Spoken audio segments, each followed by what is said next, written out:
தமிழக அரசு பதிவு தொடர்பாக பதிவுத்துறை சட்டத்தை திருத்தி 77A என்கிற ஒரு புதிய உட்பிரிவை சேர்த்திருக்கிறது. இந்த பிரிவு எதற்காக என்றால், மோசடியாக தங்கள் நிலத்தை வேறொருவர் பதிவு செய்திருந்தால் அந்த மோசடி பதிவை நீக்குவதற்குரிய அதிகாரத்தை பதிவுத்துறை அதிகாரிகளுக்கு வழங்குகிற திருத்தம்தான் இந்த திருத்தம். உள்ளபடியே நம்முடைய தமிழ்நாடு அரசு பாதிக்கப்பட்ட மக்கள்களின் உள்ள குமுறல்களை, இதய துடிப்புகளை, சத்திய ஆவேச போராட்ட குரல்களை, பாதிக்கப்பட்டவர்களின் மன சீற்றத்தை புரிந்து கொண்டு உள்வாங்கிக் கொண்டு அந்த மக்கள் விரைந்து நிவாரணம் பெறுவதற்காக, நீதி பெறுவதற்காக, தாங்கள் இழந்த தங்களுடைய சொத்தை மீட்டெடுப்பதற்காக உதவுகிற வகையில் இந்த திருத்தத்தை செய்திருக்கிறது. இன்றைக்கு தமிழகமெங்கும் அங்கெங்கும் சில கூட்டங்கள் இருக்கின்றன. அவர்கள் மோசடியாக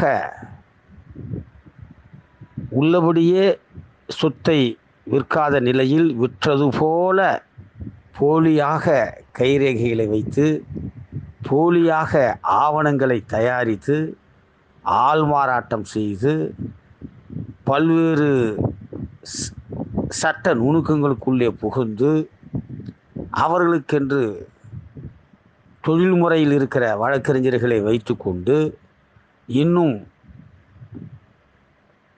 காவல்துறை, அரசியல் கட்சிகள் போன்றவர்களெல்லாம் அவருடைய நட்பு வட்டத்தை பெருக்கி கொண்டு பல்வேறு மோசடியான செயல்களில் ஈடுபட்டு போலியாக ஆள்மாறாட்டம் செய்து விற்காத சொத்தை விற்றதாக, கைமாறிவிட்டதாக ஆவணங்களை உருவாக்கி சொத்தை அபகரித்து, கொள்ளையடித்து, ஏமாற்றி பறித்து கொண்டு அந்த சொத்தை இன்னொருவருக்கு மாற்றி, அவரிடமிருந்து வேறொருவருக்கு மாற்றி, வேறொருடமிருந்து மற்றொருவருக்கு மாற்றி, இறுதியாக தனதாக்கி கொள்கிற குறுக்கு வழி மோசடி, கொள்ளை நடவடிக்கைகள் என்பது இருக்கின்றன.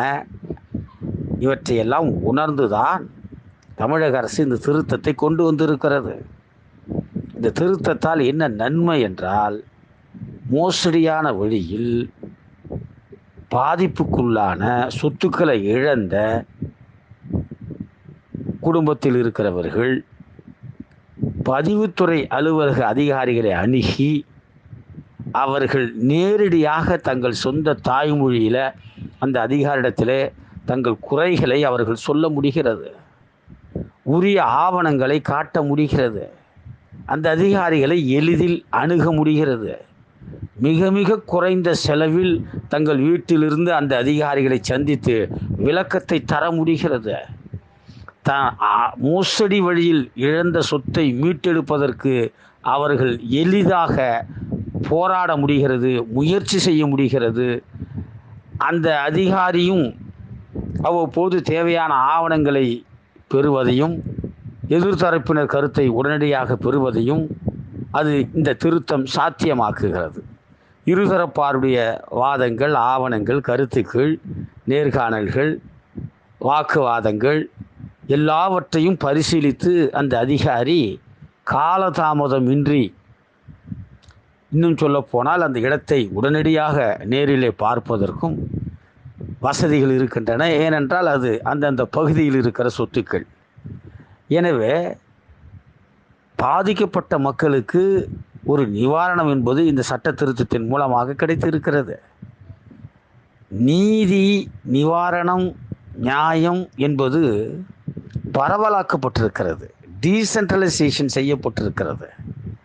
பாதிக்கப்பட்ட மக்களுக்கு நீதி வழங்குகிற அதிகாரத்தை பரவலாக்குகிற பொழுது கால தாமதமின்றி, செலவின்றி, மன உளைச்சலின்றி, உடல் அலைச்சலின்றி மிக எளிதாக பாதிக்கப்பட்ட மக்கள் அவர்களாகவே வாதாடி போராடி அவர்கள் இழந்த சொத்தை மீட்டெடுப்பதற்கு இந்த 77A என்கிற திருத்தம் பேருதவியாக இருக்கிறது என்பதில் மாற்று கருத்து கிடையாது. சரி, இந்த திருத்தம் வருவதற்கு முன்பு என்ன நிலைமை? மோசடியாக தங்கள் சொத்தை இழந்தவர்கள், பாதிக்கப்பட்டவர்கள் ஒரு வழக்கறிஞரை தெரிவு செய்து உயர்நீதிமன்றத்தில் முறையீடு செய்து நீதி பெற வேண்டும். அந்த நடைமுறை கொஞ்சம் நினைத்து பாருங்கள். நியாயமான வழக்கறிஞர் கிடைக்க வேண்டும். தொழில் அறத்தோடு, பொறுப்புணர்ச்சியோடு, நியாய உணர்ச்சியோடு, கடமை உணர்ச்சியோடு தனது வழக்குக்கு வருகிற கட்சிக்காரர்களுக்கு நீதி வழங்குகிற உணர்வோடு இருக்கிற வழக்கறிஞர்கள் கிடைக்க வேண்டும்.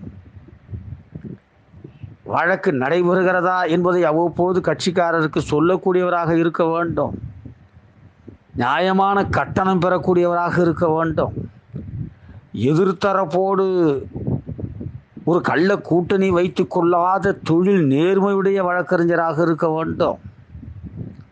எப்படி இருந்தாலும் கூட 5 ஆண்டுகளிலிருந்து 7 ஆண்டுகள், அதை கடந்தும் பல ஆண்டுகளாக இந்த வழக்குகள் நடந்து கொண்டு இருப்பதை நாம் பார்க்கிறோம். ஆனால் தமிழ்நாட்டிலே இப்படி மோசடியாக நிலத்தை இழந்த பலருக்கும் இந்த நடைமுறையில் ஈடு கொடுக்க முடியாமல் இடையில உடல் நலம் குன்றி வறுமையில் வாடி இறந்தும் போய்விடுகிற கொடுமையை பார்க்கிறோம். எனவே மோசடி செய்கிற கூட்டம் வசதியாக இருக்கிறது. மோசடி செய்வதை ஒரு தொழில் முறையாக வைத்திருக்கிறது.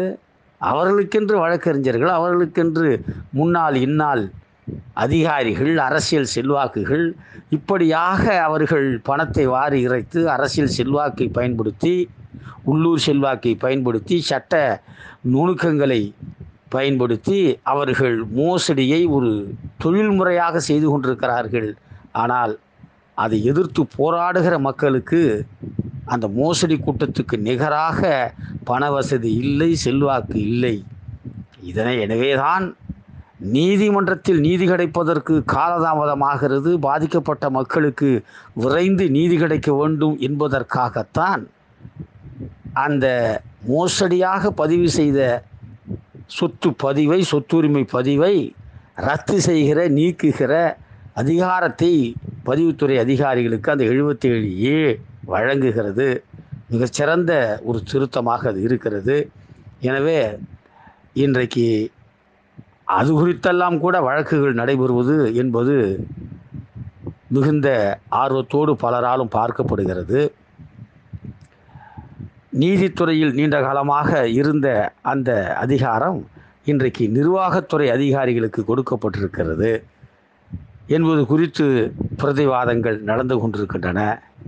இந்த நிலையில் தமிழக அரசு மக்களின் பக்கம் நின்று, பாதிக்கப்பட்ட மக்களின் பக்கம் நின்று அந்த வழக்கில் அழுத்தமாக, விரிவாக வாதங்களை எடுத்து வைத்து ஒரு மக்கள் நல அரசு, பீப்புள் வெல்ஃபேர் ஸ்டேட் எதை செய்ய வேண்டுமோ அதைத்தான் இந்த 77A செய்திருக்கிறது என்பதை மாண்புமை நீதிமன்றங்களின் கவனத்திற்கு எடுத்து சென்று இந்த 77A திருத்தம் குறித்த வழக்கில் தமிழ்நாடு அரசு முழுவெற்றியை பெற வேண்டும் என்பதில் மிகுந்த முனைப்போடு அரசு வழக்கறிஞர்கள் இருக்க வேண்டும் என்பதை மாண்புமிகு முதல்வர் அவர்களும் சட்ட அமைச்சர் அவர்களும் கவனத்திலே கொண்டு உரிய வழக்கறிஞர்களுக்கு உரிய அழுத்தத்தை தர வேண்டும், கவனத்தை தர வேண்டும் என்று நாம் பாதிக்கப்பட்ட ஏழை எளிய மக்களின் சார்பில் மன்றாடி கேட்டுக்கொள்கிறோம்.